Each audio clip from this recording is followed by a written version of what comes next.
Swathi മൽവാളിനെതിരെ Aam Aadmi party. സ്വാതിയുടെ പരാതി ഗൂഢാലോചനയുടെ ഭാഗമെന്ന് മന്ത്രി അതിഷി. കേന്ദ്ര ഏജൻസികളുടെ ഭീഷണിയെ തുടർന്നാണ് സ്വാതിയുടെ പരാതിയെന്നും മന്ത്രി അതിഷി പറഞ്ഞു.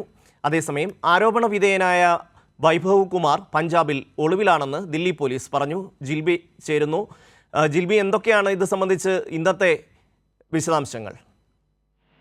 ഷമി, ദില്ലി മുഖ്യമന്ത്രി അരവിന്ദ് കെജ്രിവാളിന്റെ PA വൈഭവ് കുമാർ പാർട്ടിയുടെ MP ആയ സ്വാതി മൽവാളിനെ മർദ്ദിച്ചെന്ന കേസിൽ അസാധാരണ നടപടികളുമായിട്ടാണ് ദില്ലി പോലീസ് മുമ്പോട്ട് പോകുന്നത്. ഇന്നലെ നമ്മൾ കണ്ടതാണ് സ്വാതി മൽവാളിനെ കെജ്രിവാളിന്റെ വസതിയിൽ എത്തിച്ച് തെളിവെടുപ്പ് നടത്തുകയും സാഹചര്യം പുനഃസൃഷ്ടിക്കുകയും ഒക്കെ ചെയ്തിരുന്നു. എന്തായാലും വലിയ വേഗതയിൽ ദില്ലി പോലീസ് ഈ അന്വേഷണവുമായിട്ട് മുമ്പോട്ട് പോകുന്നതിനെ തന്നെ AAP ചോദ്യം ചെയ്യുന്നുണ്ട്.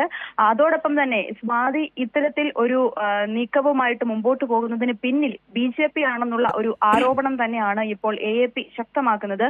ഇന്നും AAP അത്തരത്തിലുള്ള കാര്യങ്ങൾ ആവർത്തിക്കുകയാണ്. അതായത് സ്വാതി മൽവാളിനെതിരെ ഇപ്പോൾ ആം ആദ്മി വീണ്ടും ഈ BJP ആണ് അതിന് പിന്നിലുള്ള കാര്യങ്ങളൊക്കെ ആവർത്തിക്കുകയാണ്. കാരണം BJPയുടെ ഗൂഢാലോചനയുടെ ഭാഗമാണ് സ്വാതി മൽവാളെന്നും BJP ആണ് സ്വാതി മൽവാളിനെ ഇത്തരത്തിൽ കെജ്രിവാളിന്റെ വസതിയിലേക്ക് അയക്കുകയും ഇത്തരത്തിലുള്ള സാഹചര്യങ്ങളൊക്കെ സൃഷ്ടിക്കുകയും ചെയ്തെന്നുള്ള കാര്യങ്ങളൊക്കെയാണ് ഇപ്പോൾ AAP പറയുന്നത്. എന്തായാലും കേന്ദ്ര ഏജൻസികളുടെ ഭീഷണിയാണ് സ്വാതി ഈ രീതിയിൽ പെരുമാറുന്നതിന് കാരണമെന്നൊക്കെയാണ് ഇപ്പോൾ മന്ത്രി അതിഷി മെർലേന ഇപ്പോൾ പറഞ്ഞിരിക്കുന്നത്. എന്തായാലും ദില്ലി പോലീസ് ഈ വിഷയത്തിൽ വളരെ വേഗത്തിൽ അന്വേഷണവുമായിട്ട് മുമ്പോട്ട് പോകുന്നു. വൈഭവ് കുമാർ ഇപ്പോൾ പഞ്ചാബിൽ ഒളിവിലാണ് എന്നുള്ള സൂചനയാണ് ദില്ലി പോലീസ് പുറത്തുവിടുന്നത്.